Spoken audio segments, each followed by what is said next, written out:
Good evening students. मतलब आज हम पढ़ेंगे what is mean by term liberalisation, discuss the impact of liberalisation on Indian education. Liberalisation क्या है और उसका क्या असर पड़ा है इंडियन की एजुकेशन प्रणाली पर। देखते हैं क्या है लिबरलाइजेशन। क्या है liberalisation? Refers to relaxing certain reforms and policies in India. इसका मतलब क्या है कि आपको कुछ रिफॉर्म्स और पॉलिसीज को रिलैक्स कर देते हैं इंडिया के अंदर, उसको हम बोलते हैं liberalisation. These reforms can be termed as relaxation for previous government's restrictions, usually in areas of social or economic policy. जो रिफॉर्म्स हैं इसको हम रिलैक्सेशंस भी कहते हैं उन प्रीवियस गवर्नमेंट रिस्ट्रिक्शंस के लिए जो उन एरियाज में जो सामाजिक और आर्थिक पॉलिसी के एरियाज में की जाती हैं। जो ये टर्म इस्तेमाल करते हैं ये ज़्यादातर इस्तेमाल करते हैं in reference to economic liberalisation. India जो है वो इकोनॉमिकली लिबरल है, एजुकेशन सिस्टम जो है वो लिबरल नहीं है। बहुत सारे कारण हैं, उसमें से एक ये है कि national education industry does not want competitiveness and government does not want to give away its control. तो नेशनल एजुकेशन इंडस्ट्री है उसे कॉम्पिटिटिवनेस नहीं चाहिए और गवर्नमेंट जो है वो अपना कंट्रोल खोना नहीं चाहती है। जो हायर एजुकेशन सिस्टम है इंडिया के अंदर वो बहुत सारी ऑटोनॉमी से लैक ऑफ ऑटोनॉमी को सफ़र करता है और बहुत सारे बर्डन्स हैं उसके एप्लीकेशन के ऊपर। It is characterised by extreme rigidity, बहुत ज़्यादा रिजिड है ये, और लैक ऑफ फ्लैक्सिबिलिटी नहीं है इसके अंदर। जो रियल वीकनेस है हायर एजुकेशन की वो स्ट्रक्चर है इसका, और एक नीड है इंट्रोस्पेक्शन की और रिफ्लेक्शन की। इसको जो पब्लिक माइंडसेट है वो इजी गोइंग है, ठीक है। हमारी जो पॉलिसीज हैं एजुकेशन को लेकर वो ज़्यादातर किस पे फोकस है? Expanding the system with no focus on for quality education, ठीक है। सिस्टम को एक्सपेंड तो करो लेकिन क्वालिटी पर कोई फोकस नहीं होता है। जो बेसिक प्रॉब्लम है आज की तारीख में वो क्या है? Inability of the university system to provide higher education to all who aspire for it. ये हमारे देश की सबसे बड़ी प्रॉब्लम है कि इनेबल ही नहीं है। जो यूनिवर्सिटी सिस्टम है जो हायर एजुकेशन को प्रोवाइड करवा सकते हैं, जो उसके एस्पिरेंट्स हैं, उसके लिए वो इनेबल नहीं है। कोई भी पॉलिटिकल कमिटमेंट नहीं है पब्लिक फंड्स के लिए। रिसर्च ओरिएंटेड एजुकेशन की कमी है। कुछ इंस्टीट्यूट्स हैं या कंपनीज हैं जो सच में रिसर्च वर्क को कैरी कराती हैं, जो मासेस के लिए यूजफुल भी है। अगर स्टडी की बात करें तो इंडिया की रैंक है 25th in the world when it comes to quality of research and scientific impact. अगर साइंटिफिक इम्पैक्ट या रिसर्च की बात करें तो इंडिया का जो नंबर है वो 25th नंबर है वर्ल्ड के अंदर। एक ऐसी country with academic system comprising about 2.5 million graduate each year, मतलब हर साल जो है 2.5 मिलियन ग्रेजुएट्स यहाँ से निकलते हैं, with static indicates a clear inability for system to sustain itself. India's literacy rate of around 60% places it in the company of countries such as Uganda, Rwanda, Malawi, Sudan, घाना। ये सब country की अगर हम बात करें तो इंडिया की literacy rate है वो 60% है।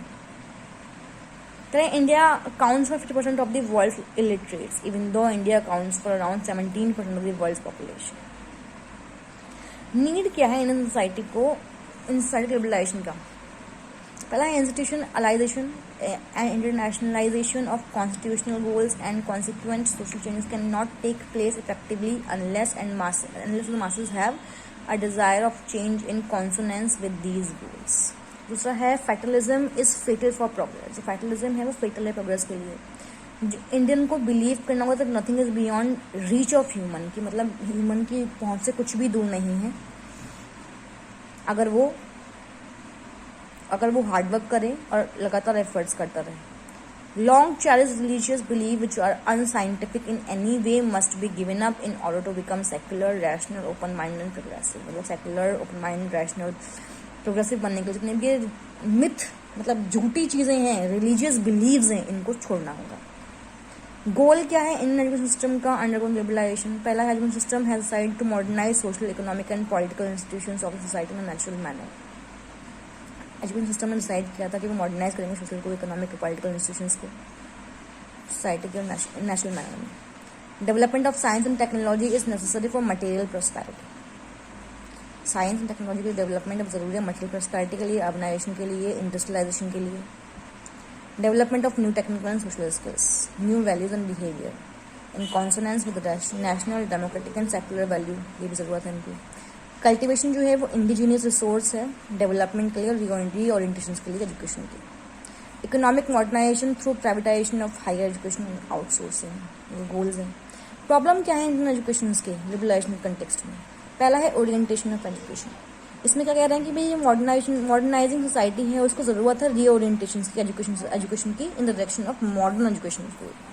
जो मोरल वैल्यूज़ हैं वो एंटी सेक्युलर हैं, जो सोशल इंस्टीट्यूशंस हैं वो ऑथोरिटेरियन हैं, और पॉलिटिकल वैल्यूज़ जो हैं वो अपॉर्चुनिस्टिक एंड करप्ट हैं। करप्शन ज़्यादा है एजुकेशन सिस्टम के अंदर।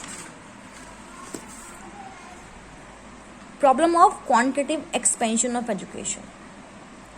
मॉडर्न शिप सोसाइटी को ज़रूरत है large base of functionally literate people की, adequate and regular supply of technicians की, प्रोफेशनल्स की, और large number of highly trained people की, ताकि वो अलग अलग फील्ड में नेशन को लीड कर सकें। और इन सब पर्पज़ के लिए क्वांटिटेटिव एक्सपेंशन ज़रूरी है एजुकेशन का हर एक फील्ड में। नेक्स्ट है प्रॉब्लम ऑफ क्वालिटेटिव एक्सपेंशन, कि इस पर्पज़ के लिए जो इकोनॉमिक प्रॉस्पेरिटी और प्रोग्रेस है, क्वालिटेटिव इंप्रूवमेंट ऑफ एजुकेशन बहुत ज़रूरी है हर एक लेवल पर। प्रॉब्लम ऑफ डिटरमाइनिंग प्रायोरिटीज़, हम सब जो है वो कंप्लीट डिलेमा में हैं over the choice of improving the quality of primary level और सेकेंडरी लेवल और एट हायर लेवल की, मतलब इन तीनों लेवल किस तरह से बढ़ाया जाए। सबसे पहले हमको गोल को फिक्स करना है जो स्मूथ रूट तैयार कर सकें एजुकेशन डेवलपमेंट के लिए। अब रोल क्या है टीचर का लिबरलाइजेशन, एजुकेशन के लिबरलाइजेशन में और सोसाइटी में? Teacher should study literature on modernization so that they might properly appreciate the dimensions of the problem and project the same to their student। कि टीचर्स को जो है स्टडी करना होगा लिटरेचर को, किसके लिटरेचर? मॉडर्नाइजेशन, ताकि वो एक अप्रोप्रिएट डायमेंशन दे सकें प्रॉब्लम्स को और अपने बच्चों को सिखा सकें। बच्चों को, टीचर्स को मोटिवेट करना होगा बच्चों को सोचने के लिए, इमेजिन करने के लिए, रीजन करने के लिए। टीचर को सही राइट सॉर्ट देना है गाइडेंस का बच्चों को, ताकि वो ऑप्शनल सब्जेक्ट को चूज कर सकें डिमांड के तौर पर, नई एज की और एनवायरनमेंट की। टीचर्स को बच्चों की हेल्प करने की, ताकि वो रिजॉल्व कर सकें जितने कॉन्फ्लिक्ट हैं ट्रेडिशनल एंड मॉडर्न वैल्यूज के हमारी सोसाइटी के अंदर। If educators are able to drop their conservations, they can develop a new educational technology that would raise the productivity of schools, no one hand and produce better result without raising the cost. ये था आपका liberalisation. Next क्या है? Describe and detail the common school system. Common school system को समझाना है हमें। यहाँ पर देखते हैं क्या बोल रहे हैं इसके अंदर। कह रहे हैं common school system means a system of education providing education of an equitable equality to all children respective of the caste, creed, community, language, gender, economic condition, social status and physical और mental ability की। मतलब common school system क्या है? एक ऐसा system education का जो same तरह की जो एजुकेशन है वो प्रोवाइड करा है हर एक बच्चे को, उनकी कास्ट के बियॉन्ड, उनकी कम्युनिटी के बियॉन्ड, लैंग्वेज, जेंडर के बियॉन्ड। उससे मतलब नहीं है वो किस कास्ट से हैं, किस जेंडर से हैं, किस इकोनॉमिक बैकग्राउंड से आए हैं। अगर हम बात करें एजुकेशन कमीशन की रिपोर्ट की 1964 से कुठारी कमीशन को हम कहते हैं, बहुत सारे एडिशनल एलिमेंट्स जो हैं वो लाए गए थे डेफिनेशंस के अंदर डेवलपमेंट करने के लिए। जो कॉमननेस है कॉमन स्कूल सिस्टम का, ये इस फैक्ट से आता है कि इट कॉल्स, तो सिस्टम जो है इस फैक्ट से आया है कि it calls for the application of common minimum norms of quality education by the school in the system. कि कॉमन मिनिमम नॉर्म्स होने चाहिए क्वालिटी एजुकेशन के हर एक स्कूल में, सिस्टम के अंदर, हर स्कूल सिस्टम के अंदर। जो एजुकेशन कमीशंस हैं वो पॉइंट आउट करते हैं system should be maintain at N adequate level of quality and efficiency. कि सिस्टम जो है वो क्वालिटी और एफिशिएंसी के मामले में एडिक्वेट लेवल पे मेंटेन करना चाहिए, ताकि जो कोई भी पेरेंट जो है वो ऑर्डिनरी फील ना करे। तो कमीशन है ये कन्वे करता है same concept in a somewhat different way. मतलब इसी कॉन्सेप्ट को ये कमीशन कुछ अलग तरीके से पेश करता है कि it calls upon the state government to ensure that the minimum condition necessary for the successful working of education institutes are provided in every institutions within the common system of public education। कि जो minimum conditions हैं जो ज़रूरी हैं successful working के लिए education institutions के वो प्रोवाइड करवानी चाहिए हर इंस्टीट्यूशंस के अंदर with common system of public education. Most fundamental among the minimum norms is the principle of equality and social justice enshrined in the Indian Constitution, which the CSS of India must respect and promote. एक principal की यहाँ बात की गई है, principle of equality and social justice, इसको हमें आगे बढ़ाना जो हमारे संविधान के अंदर लिखा गया है, और CSS कॉमन सोल सिस्टम को इसे रिस्पेक्ट करना चाहिए और प्रमोट करना चाहिए. अब सिस्टम का प्रोवाइड करवाएं, आप कुछ पॉइंट्स दे गए हैं वो हमको देखना है. पहला पॉइंट क्या है? Minimum infrastructure consisting of land and building, number, size, design and furnishing of classrooms, drinking water and toilets. Minimum infrastructure के अंदर आपका लैंड होगा, बिल्डिंग होगा, नंबर होगा, साइज, डिजाइन और furnishing of classroom, drinking water होना चाहिए और टॉयलेट्स होना चाहिए, प्ले ग्राउंड हों, स्पोर्ट्स फैसिलिटीज हों, लाइब्रेरीज हों, लेबोरेटरीज हों, फाइन आर्ट्स का प्रोविजन होना चाहिए, teaching aids, easy access and other facilities to students जो कि डिसेबल हैं या किसी चीज़ से सफर कर रहे हैं.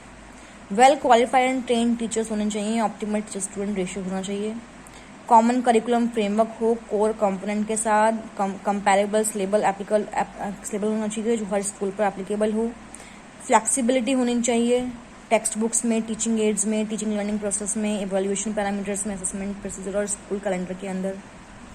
पेडागोजी होलिस्टिक हो, चाइल्ड फ्रेंडली हो, जो इसमें इन्फ्लुएंसिंग पावर होनी चाहिए. सिलेबस और पेडागोजी जो है वो डिज़ाइन होनी चाहिए ताकि मैक्सिमम एजुकेशनल एडवांटेज से लिया जा सके. ठीक है. स्कूल मैनेजमेंट को डिसेंट्रलाइज करना चाहिए with adequate autonomy and representation of parents. Decentralise school management is a goal worth pursuing on its own merit, क्योंकि ये इम्प्रूव करता है अपॉर्चुनिटीज को और आउटकम्स को बच्चों के लिए, सेटिस्फाई करता है पेरेंट्स को, सोसाइटल एक्सपेक्टेशंस को फुलफिल करता है, हार्नेस कम्युनिटी रिसोर्स को फुलफिल करता है, स्टिमुलेट करता है इनोवेशंस को, एक्सपेरिमेंटेशंस को. एक कॉमन लैंग्वेज पॉलिसी होनी चाहिए. The report of the committee of the members of parliament on education advocate the adoption of Indian language as media of education at all stages, कि भाई Indian language को adopt करो medium के तौर पर education के लिए हर एक स्टेज पर. जो कॉन्सेप्ट था नेबरहुड स्कूल्स का, ये सेंटर था कॉमन स्कूल सिस्टम के लिए. तो जो कोठारी कमीशन रिपोर्ट थी उसने रिकमेंड किया था कि हर एक स्कूल में within the common school system should be attend by all the children in the neighbourhood. अब कुछ एसेंशियल्स थे कॉमन स्कूल सिस्टम के, क्या कहते हैं देखें जरा. पहला है common school belongs to every child in entry, is not restricted to any religion, caste और क्रीड और कम्युनिटी. कॉमन स्कूल जो है वो हर एक बच्चे के लिए यहाँ पे किसी भी कास्ट या रिलीजन के आधार पर रेस्ट्रिक्शंस नहीं होंगे. कंप्लीटली फंडेड है बाय द स्टेट गवर्नमेंट, कोई भी फीस जो है किसी बच्चे से यहाँ पर नहीं ली जाएगी. कोई भी डिस्क्रिमिनेशन नहीं हो किसी भी तरीके का स्कूल्स के अंदर एडमिशन के लिए. मदर टंग का इस्तेमाल करेंगे इंस्ट्रक्शंस के लिए. एजुकेशन जो है वो इक्विटेबल क्वालिटी की होगी जो बच्चों को दी जाएगी फुल टाइम रेगुलर स्कूल में. प्रमोट करेगी development of the head, heart and hand of the children. अब नेबरहुड स्कूल की बात करते हैं. नेबरहुड स्कूल में क्या है? क्या neighbourhood schools is the necessary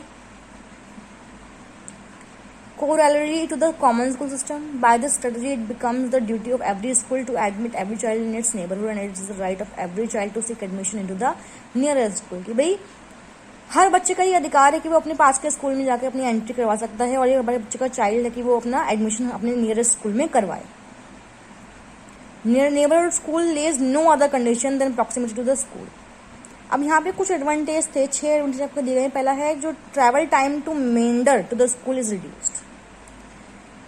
मतलब क्या हुआ कि जो बच्चा है उसको एक्स्ट्रा टाइम में स्टडी के लिए और रिक्रिएशन के लिए. Child can also help the parents in house hold work, कि बच्चा जो है अपने पेरेंट्स की हेल्प कर सकता है घर के काम में.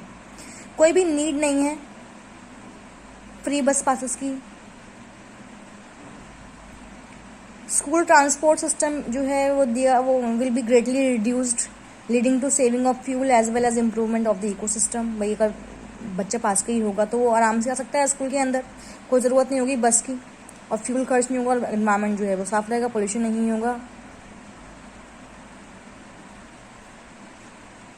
Death of children due to accident will also be minimise, कि भाई एक्सीडेंट की वजह से बच्चे की डेथ हो जाती है वो भी मिनिमाइज हो जाएंगे. Every child comes to know of other children in her neighbourhood which will increase camaraderie. The socio economic barriers will have little effect on children. तो जो सोशियो इकोनॉमिक बैरियर है उसमें बहुत कम इफेक्ट पड़ेगा बच्चे के ऊपर. जो कम्युनिटी है will consider the school as its own. जो कम्युनिटी है वो अपने स्कूल को खुद देखे, ठीक है, अपने इंटरेस्ट ले उसकी फंक्शनिंग में. Parents of diverse background will play a useful role. जो पेरेंट्स अलग अलग बैकग्राउंड से होते हैं वो भी यूजफुल रोल प्ले कर सकते हैं किसके अंदर, कॉमन स्कूल सिस्टम के अंदर. कुछ एडवांटेज थे कॉमन स्कूल सिस्टम के. आज हम 2 टॉपिक पढ़े हैं, कॉमन स्कूल सिस्टम और लिबरलाइजेशन. दोनों टॉपिक्स को अच्छे से कर लेंगे. जो भी डाउट्स आते हैं वो मुझसे पूछ लेंगे. कल हम जो टॉपिक करेंगे वोकेशनलाइजेशन का, ठीक है.